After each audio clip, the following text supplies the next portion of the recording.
Thank you Marwan for having me. Bishara. He's Al Jazeera's senior political analyst. He's joining us from Doha. Marwan, I don't know if you had a chance to listen to what Ori was saying there, but I want to ask you about the role of Donald Trump and the dynamic between Donald Trump and Benjamin Netanyahu. Ori there suggesting that actually tables have turned and it's now the case that Netanyahu needs Donald Trump much more than Donald Trump needs Benjamin Netanyahu.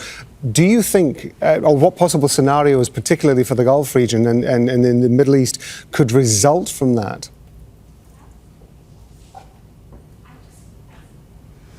Well, it's not so much that Netanyahu needs Trump more than Trump Netanyahu, because Trump does not need Netanyahu. Trump is not running again. That's it. This is his second and last term. Back in 2016, 2020, he was still interested in the pro-Israel lobby. He doesn't give a damn now for the pro-Israel lobby, in as far as what does that mean for his political career. Netanyahu, on the other hand, is not only dependent on, he is a hostage to the American president.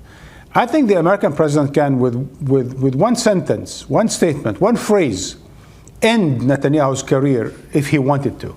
I'm just not sure he wants to.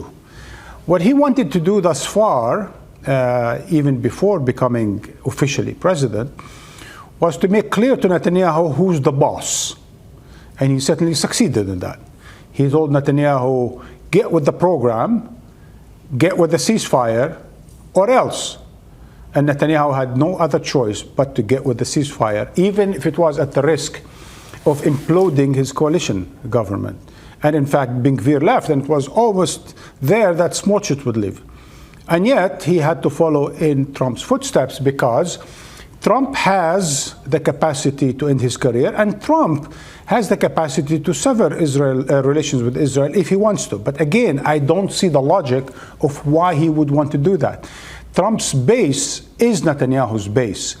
And American-Israeli relations are not just about the executives. It's also about the legislatives. Netanyahu's popularity in Congress, as we know from the 4 speeches he gave to both houses of Congress, is probably greater than Trump, and before him Biden, and before him Obama and Bush. And in the end of the day, there's a consensus among the leadership and among both parties in Congress in favor of Netanyahu and Israel. The same thing goes to the states, and I would say to the elites, you know, from the Musks of the world to the Microsofts to the Amazons, all of the Bezos and whatever, all of them are in support of Israel. So it's not just about Trump. There is a strong American-Israeli relation that has to be met with more than just trying to guess what Trump is going to do next. It's not just about that. It's far deeper than that, far more strategic than that, far more formidable than that. When we were talking about an hour ago, you raised what I thought was a really interesting point, which is the perception globally of Palestinian prisoners, as opposed to perhaps prisoners from other parts of the world, that there is still a lack of understanding around the world of just the significance of being a Palestinian prisoner in an Israeli jail. And I was wondering if you would revisit that for us and just reiterate what it was that you were saying about what is so significant and distinctive about being a prisoner who is Palestinian. Well, you know, my national poet, Arab national poet, one of the most important poets in the world, is the late Mahmoud Darwish. Mahmoud Darwish was imprisoned in the 1960s for reciting poetry. He was a citizen of Israel. He was a Palestinian citizen of Israel. He was imprisoned, and since then he became the national poet. He's one of the most important poems after he left prison was called Identity Card. There isn't a single Arab or Palestinian that doesn't know how to recite it.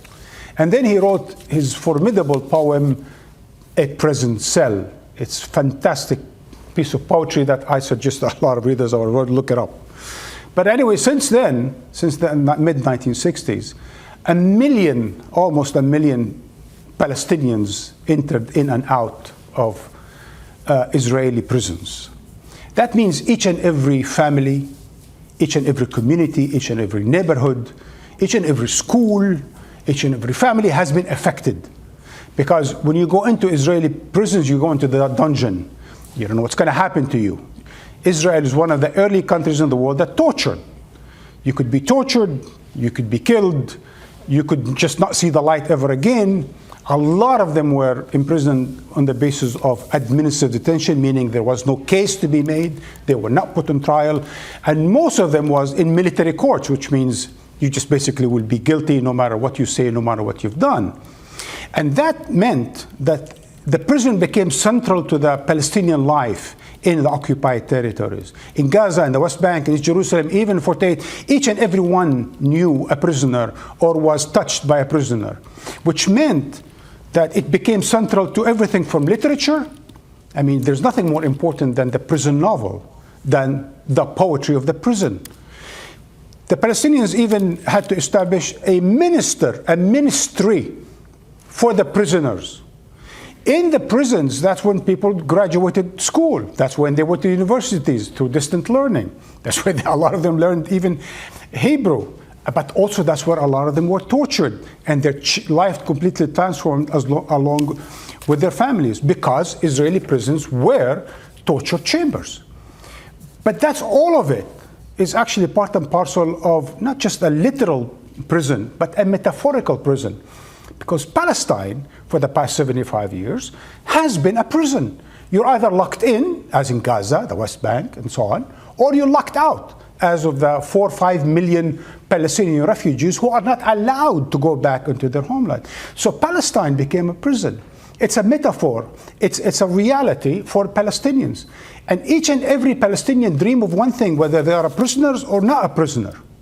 They dream of freedom, because that's the most central thing for Palestinians, whether they are prisoners or whether they are under occupation.